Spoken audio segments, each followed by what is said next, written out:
Right guys, how's it going? Obviously it's been quite a while since my last video. 7 months ago when I did this coming GPU war I'm getting behind Intel video, and we're still waiting to get behind Intel, of course. The short story is I had some personal stuff to deal with, some pretty deep personal stuff, but I dealt with it successfully. However, my priorities had to go through a dramatic change in order to achieve that. While I was doing what I had to do, I still got the odd bit of info from some of my sources, so I have a small collection of leaked information to share with you today. The good news for those of you who are getting a bit tired of all my Intel leaks, because there were quite a lot of those towards the end, most of the stuff I'm leaking today is on AMD. But before I start with the info, let me just say that my knowledge of the tech world is nowhere near what it used to be. You guys know that I used to be living this stuff, but I haven't really been following it that closely these past few months. And so for that reason, I won't be claiming exclusives or whatever, but having spoken to somebody in the know, it seems like some of the info I'll share today is assumed but not confirmed, while other parts are new.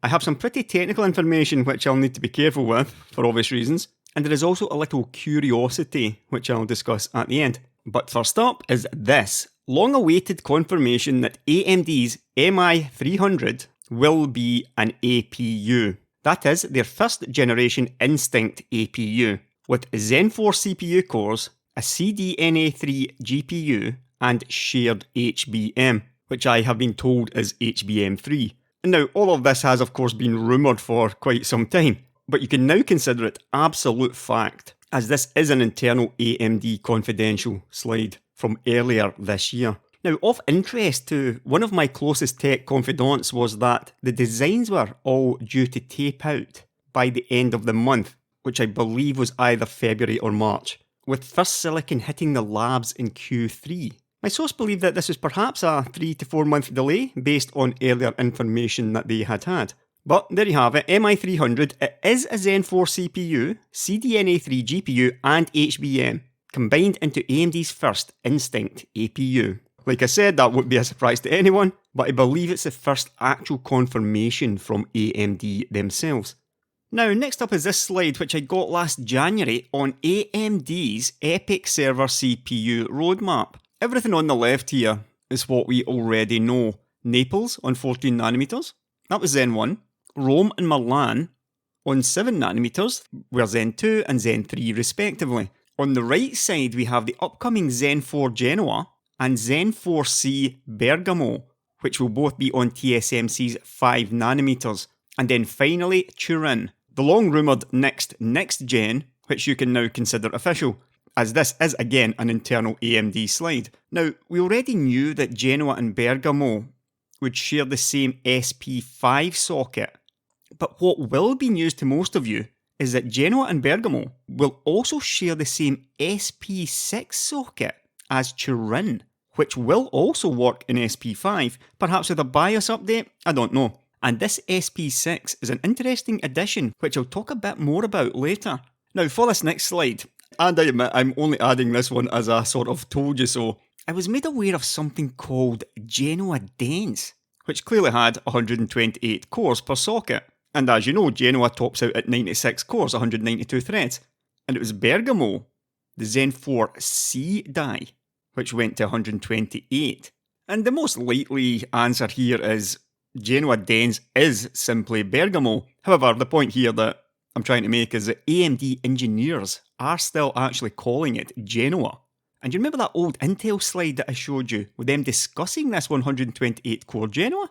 Well, now you maybe have a better understanding of why that was. I'll get back to this slide later though. What is quite interesting here though is that while Lisa Su refers to Bergamo as Zen 4C, and we also saw that on the previous slide, some of the AMD engineers I've spoken to talk about Zen 4D, and with that, D means dense. So that might be something to look out for, but time will tell on that. Many years ago, I first leaked that AMD were working on X-class Zen CPUs. I had no more information than the codename, which back then was Zen X. And that lasted a while before we finally caught wind of something called Milan X. And today we know that Milan X is Milan Zen 3 with the additional V cache. And while this won't come as a major surprise to anyone either, This slide here confirms that AMD will also be releasing an X version of Genoa, imaginatively titled Genoa X. And also of interest here is the mention of Zen 4 CPUs on SP6. And now the final leaked slide to show today is yet another AMD EPYC server roadmap with some really juicy details.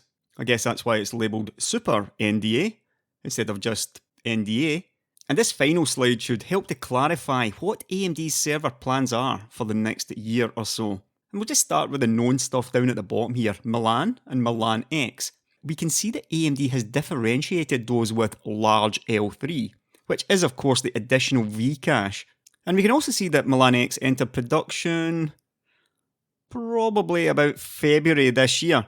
And if we now look at the top right of the slide, we see Genoa X, also with this large L3 label. And I think we can figure out that Genoa X is basically Genoa with V-cache. Perhaps more interesting though is that we have production dates, which looks to be around about August for Genoa and February next year for Genoa X. I've been reliably informed that this may be a slight delay based on previous information, perhaps only by a couple of months. The juicy stuff here though is a confirmation of specs.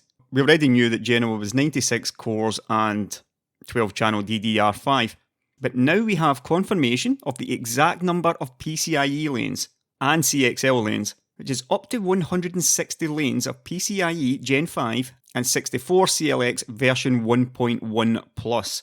Now this stuff was rumoured, but now possibly confirmed for the first time, given that this is an AMD slide. Again, I'm not 100% sure on that. I just haven't been watching or reading a lot of tech leaks recently. What I am sure is new though, is SP6 specs. I believe that previous rumours stated SP6 would only be 4-channel DDR5, but it will actually be 6-channel DDR5. And so with that in mind, you might think, well, SP6 is basically half of SP5. But we also see that the PCIe and CXL lanes are not simply half of SP5s, but 2/3. The reason for that is probably because, as you saw from this second slide, Bergamo will also be compatible with SP6. And the more recent rumours suggested that SP6 would only be 32 cores maximum. But, as you can see, 32 is the maximum for Zen 4, but it will be 64 cores for Zen 4C, which is of course the Bergamo core. So that could be an interesting product that fits in quite nicely there. Something a bit cheaper, more competitive with 64 cores on AMD's cheaper SP6 platform. And of final interest on this slide are the production dates. Bergamo, starting around February next year, same as Genoa X, and the SP6 stuff looks like it'll be starting a couple of months later, around about April. Now, as I said at the top of the video, there was a little curiosity, and this is what it's about. Now, you remember Intel's EPYC and Xeon roadmap forecast slide, which I showed, never in its entirety. This is it in its entirety for the first time from early last year. Now, it was full of mistakes, especially this side of it, which was the future stuff. Full of mistakes as far as a forecast can be mistaken, that is. But it also had a lot of information which was hitherto unknown. The curious part for me is that Intel clearly knew about SP6, and they very clearly believed it was low-end Genoa platform, which maxed out at 64 cores. However, they thought it would be called Turin, and they thought it would be 8-channel DDR5, not 6-channel.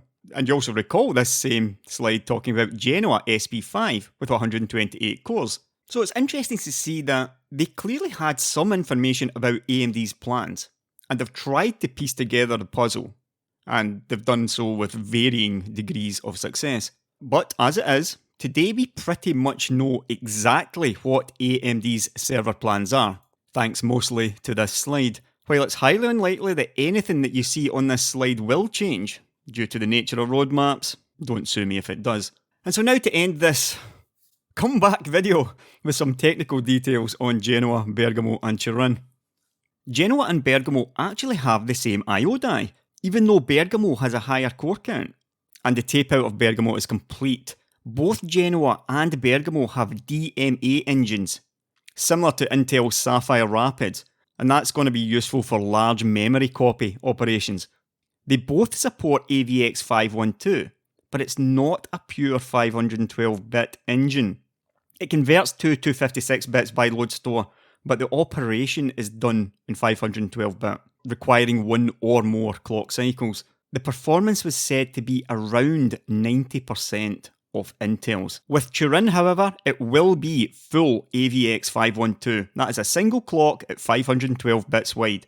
So Turin will be AMD's first real AVX 512. And it makes sense really based on AMD's history of this stuff, as they've tended to wait for a die shrink before a true doubling of AVX. Because this stuff is a doubling of transistors in the FPU, which takes up extra die space.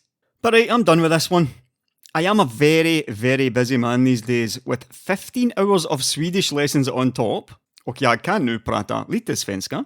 And to make matters worse, my new place doesn't have a dishwasher, or even room to fit one. I mentioned priorities at the top of the video, and let me be completely honest with you, YouTube is not one of my highest priorities, and it might never be again. Regarding the CPU and GPU situation in general, I think we all feel like we've been shafted enough already, and enough is enough. But what can we actually do about it? Well, you know I tried for how many years, but sadly I fear that the situation will never be recoverable, and these ludicrous prices are here to stay. The problem is the barriers to entry for tech at this level are just too high, and we are basically stuck with a duopoly in CPU, and the best that we can actually hope for is a triopoly in GPU, assuming Intel ever get their act together on that front. On the flip side, I still really enjoy getting leaked info, and I actually really enjoyed making this video as well. So whenever I hear of something new and interesting, you'll be among the first to know about it. I'll catch you later, guys.